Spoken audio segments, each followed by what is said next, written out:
You sat down, you went back 30 days, you looked at every dollar that came in and every dollar that went out. You weren't shocked because your gut has been telling you this for a while. Your expenses are outpacing your income. And the question sitting in your chest right now is the same one that a lot of our clients were sitting with. How did I get here? And more importantly, what do I do with this now? Stay with us.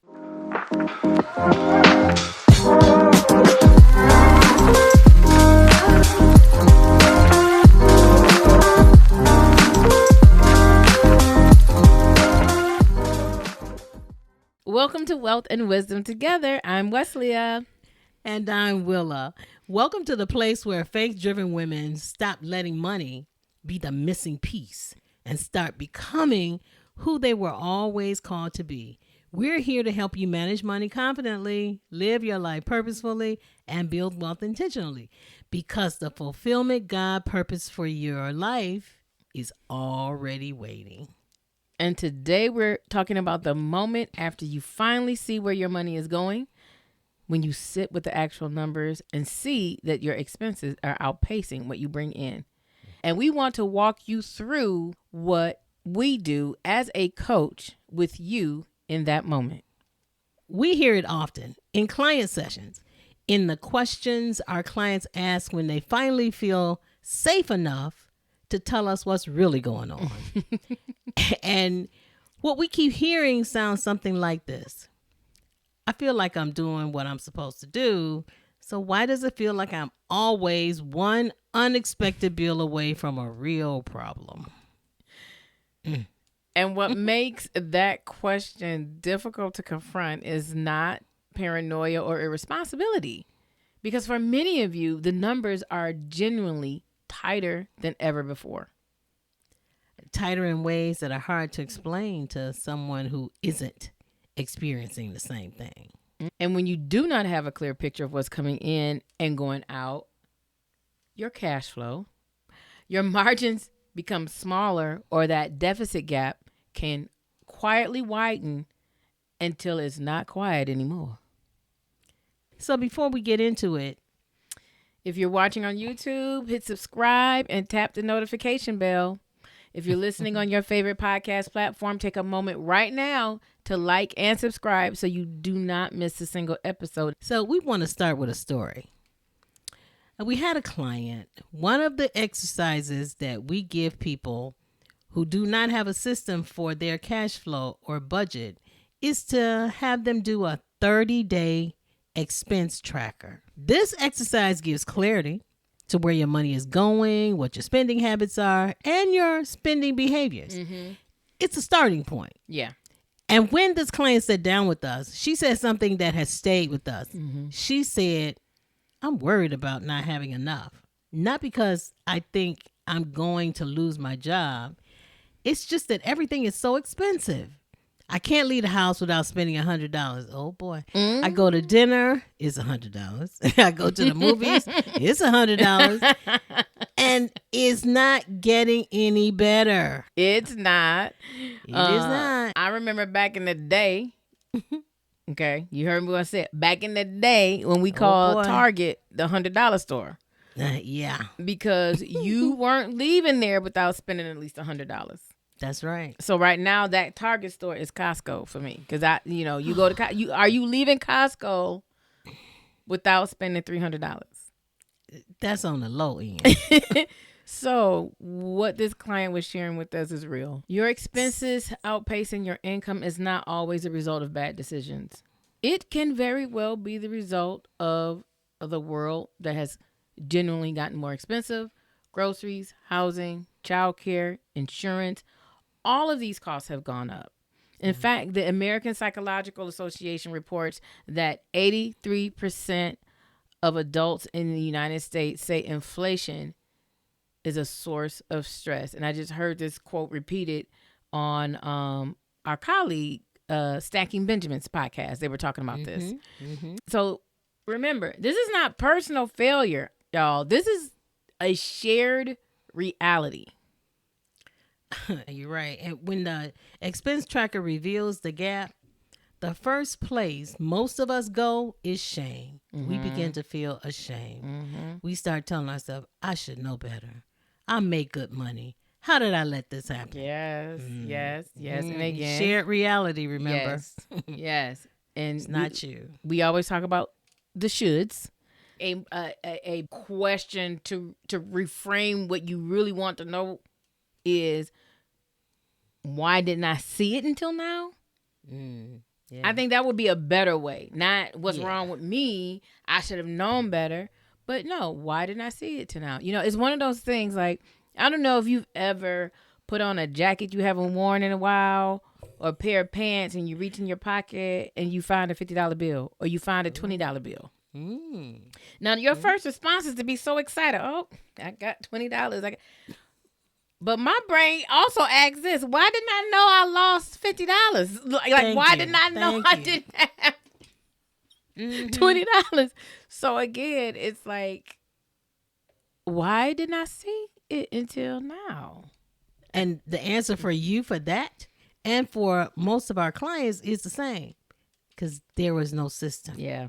No clear real-time picture of where the money was going before it was left the account, or it was left in that pocket. In that pocket. Yeah. And you know, if you wanted to lose weight, the first thing your health coach is going to tell you is track what you're eating. You can't make decisions about something you're not measuring. So money works the exact same way. That's why we do the expense tracker exercise, not to create shame when you see the numbers, but to create clarity, because clarity is the only place real change can start. It's the only place real transformation is going to start. And when the expenses are exceeding or outpacing your income, the brain does not read that as a budgeting problem. Your brain is reading that as a threat, a physical threat. And when that happens, the instinct is often to shut down, to avoid, or to go in the opposite direction, honestly, and spend to cope with the discomfort of knowing. And we talk about this in a very early episode. I mean, like in like the first 10 episodes, I believe, first 20 at least, when we were talking about the fight, flight, or freeze response to your financial situations. Yeah, you know, when you just said the first instinct is often to shut down or to go in a different direction, that's exactly why the first step is never cut everything immediately. Yes. It should not be. Yes. The first step is breathe. Come on, let's breathe. Look at the numbers and know that what you're feeling makes complete human sense. It is making sense. You see it. Yeah. That you breath you're getting is, clarity. It's creating safety. It's letting your body know. It's letting your mind know you're safe. You have the wherewithal to figure this out. You just need a plan, and that is exactly where we're going next. Now, we know what's driving the gap. Yeah. There is a right order to closing it, though. And it matters more than you realize. But before we go further, listen, if this episode is already hitting close to home, Trinity Financial Coaching offers a complimentary introductory call. It's a real conversation. We will talk through what is going on with your finances, what you're hoping to change, and whether partnering with us is a right fit for you. There's no pressure, just clarity. So visit mytfcoach.com and click on book an introductory call to schedule yours. Schedule your introductory call so we can do those things. No pressure, just clarity. Now, let's keep going. Before we go anywhere, near a spreadsheet or a list of things to cut, we want to do something first. We want to acknowledge what this moment really feels like. Because sitting down and seeing that the numbers don't balance, that takes something out of you. It does. And if you don't address that, the practical steps, they just will not stick. And as accredited financial counselors, This is how we actually coach. Here is where we start. We start by asking, what does your life require? What are the things that if they went away, how would your world fundamentally change? If something was not there anymore, what would change? We ask, what is non-negotiable? And we work from there. The first tier is your foundational expenses. And we know those are your housing, your food, utilities, transportation. You got to get to work. These are not up for discussion. Before we touch anything else, these are secure. Your life depends on these, so they stay. Now, mind you, remember, this is when you're realizing that your expenses are exceeding your income and you're trying to figure out ways to cut. In some instances, some people for a season need to pay the minimum on their credit cards while they establish or reset their money. This is not where you stay. This is not where you land, because we're going to get you back into your accelerated debt payment process. But when you see in a season that you have to make some type of cut until you can get everything settled and balanced, we might hold you at your minimum payments just for a moment. Your health insurance, your auto, and your home insurance, those are not things to cut. That's on your safety tier. That is also another area where people immediately want to cut back from. They want to, increase their deductibles. Well, because it will lower your premium. However, do you have enough in your savings in order to meet those deductibles in the event that something happens? So we have to be really strategic about how we even adjust those. Your insurance protects you from a difficult situation becoming a catastrophic one. I almost could not say that word because I don't know why I was getting tongue-tied.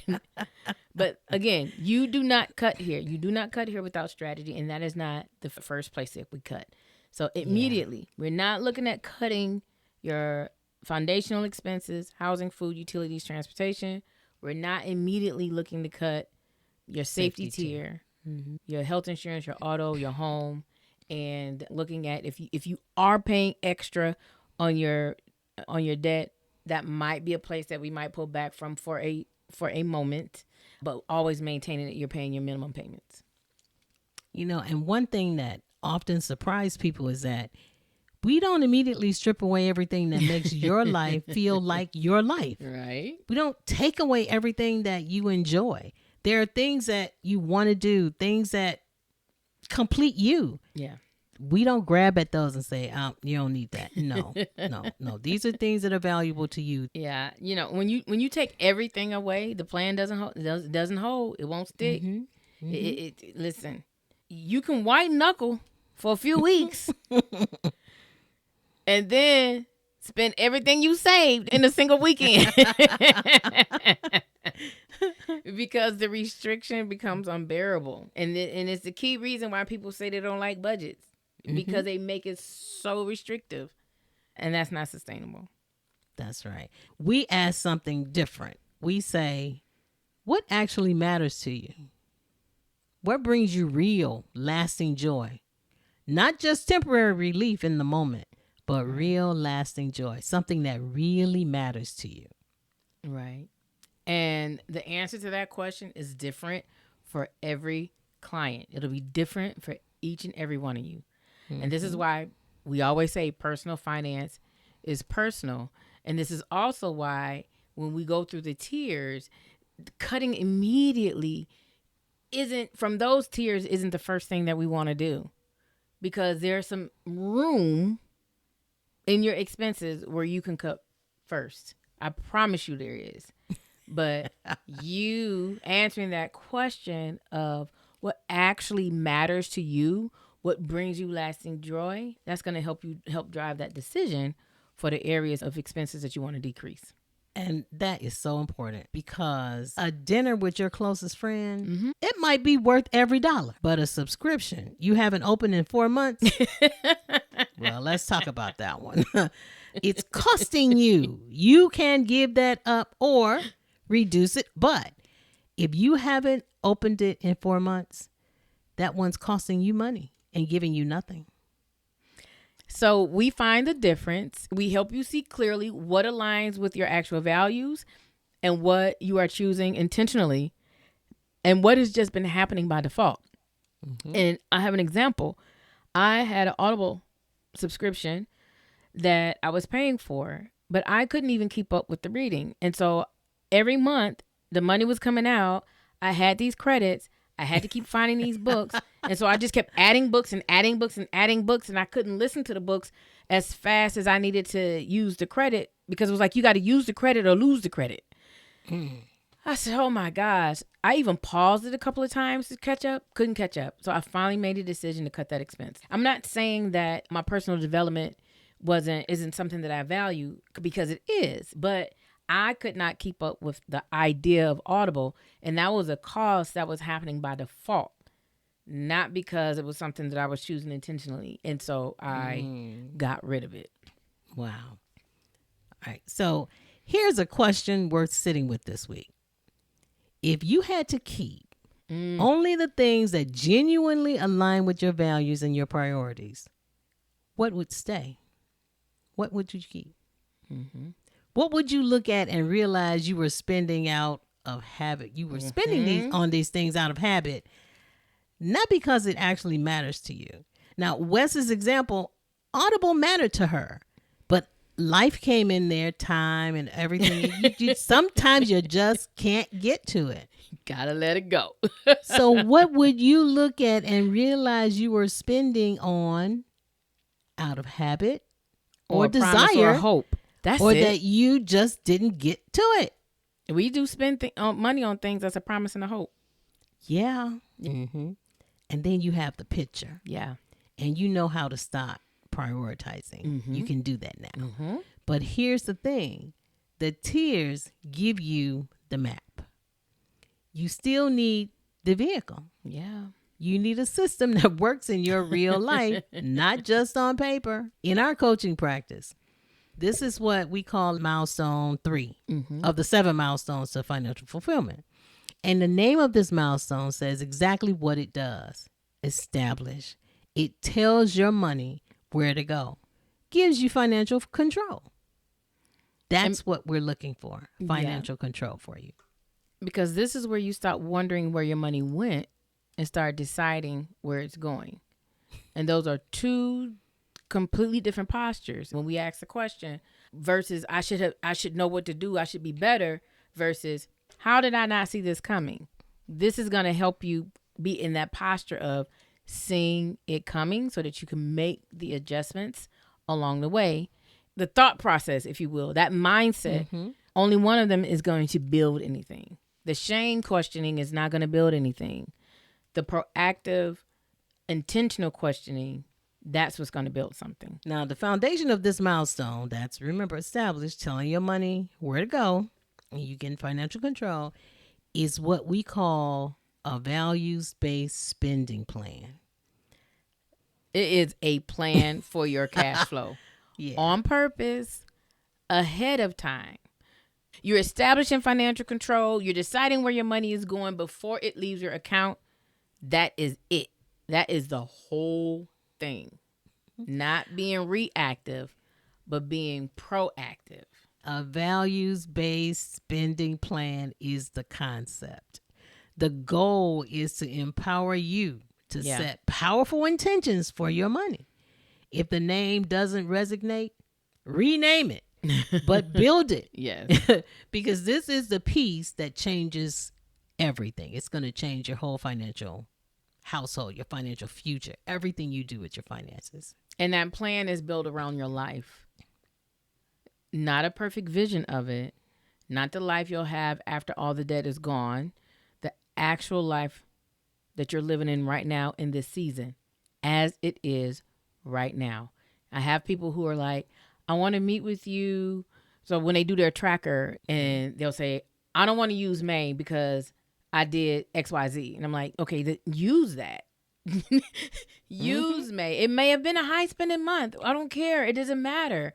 But what it does matter is you acknowledging if that is a habit, trend, or behavior that is going to move forward. Because things happen. Life happens. We have busy seasons.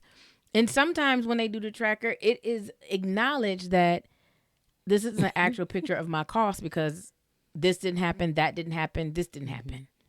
And then it's like, oh, okay. So when do you anticipate that happen? Like I prepaid my tuition and I didn't have to pay that this month. So that's not in there. My child's tuition, that's not in there. You know what I'm saying? So whether you spent a lot or you spent a little, it's still something that you need to look at, and it needs to be in alignment with the season that you're in right now.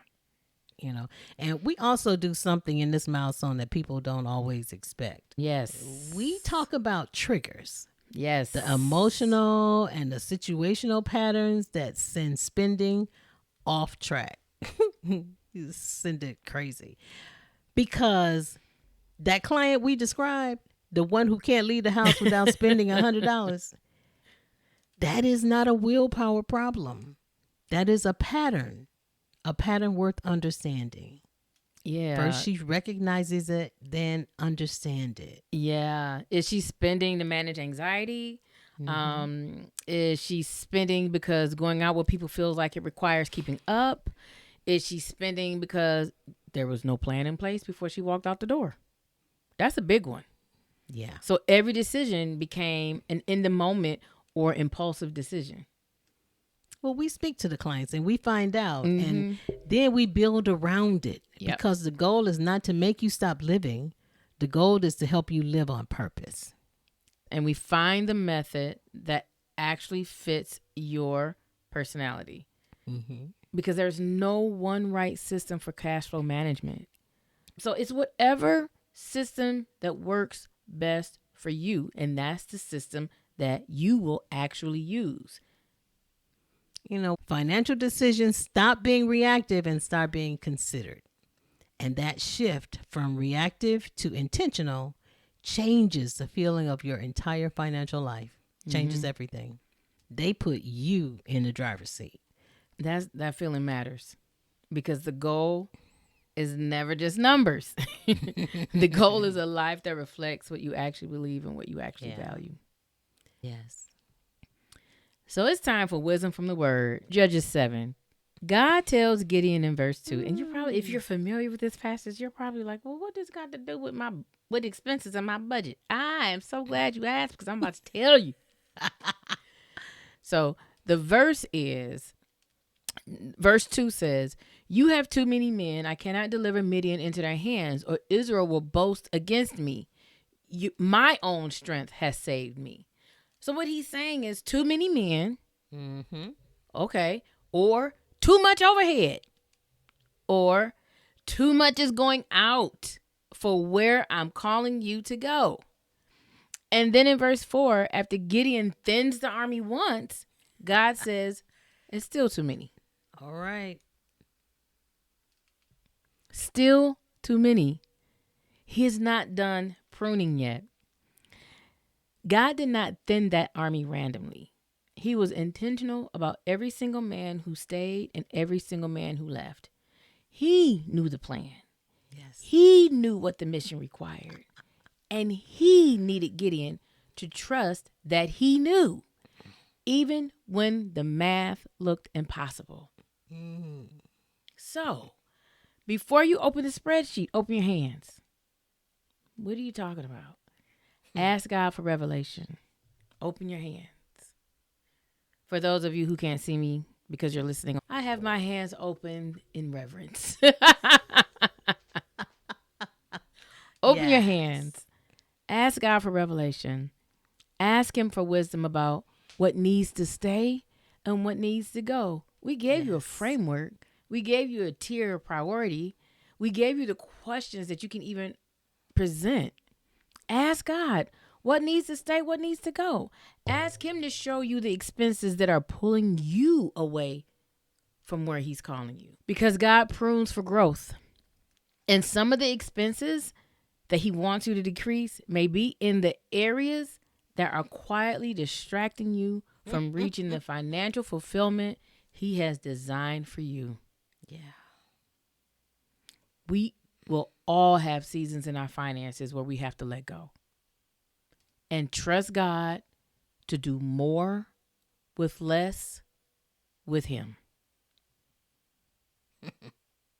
I'm going to say it again. Trust God to do more with less with him. That's exactly what Gideon had to do. And that is not a setback. That is an invitation. Because when we can trust God, trust ourselves to be obedient, and trust the process, we allow God to do more. So, oh, glory. Trust God, trust yourself, trust the process. Will you be obedient in this season? Let's bring this all together. Here are 3 things we want you to take with you from today. First, if you track your expenses and the numbers reveal a deficit, that is not a verdict on your character. It is information, and information is where every real financial turnaround and transformation begins.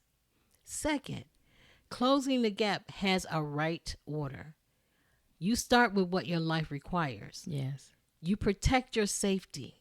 You honor what truly aligns with your values, and you release what doesn't, with grace, not with guilt. Yes. And third, you need a system, a spending plan built for your real life. Yes. Designed around your real triggers that tell you where money is to go before it leaves your account. You will tell it where to go. That is milestone 3 of the 7 milestones to financial fulfillment. That is where financial control lives, and it is available to you. The fact that you are willing to look at your numbers and you won't look away, Yeah. that is an act of stewardship. It takes courage, and that is the beginning of something real. It's the beginning of your financial transformation. And when you look at those numbers, don't go there. You're not behind. You're not broken. You have opened your eyes. Your eyes are open. And that is border 2. That is clarity. A woman with clarity about her cash flow. A woman who knows what's coming in and what's going out and why is not somebody who stays stuck.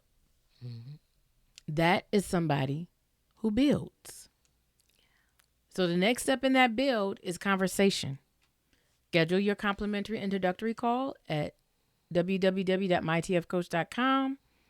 Click the book an introductory call link, and that is where you will take your next step in your journey. As always, our end goal is for you to activate the power of your steward identity, putting every border in place.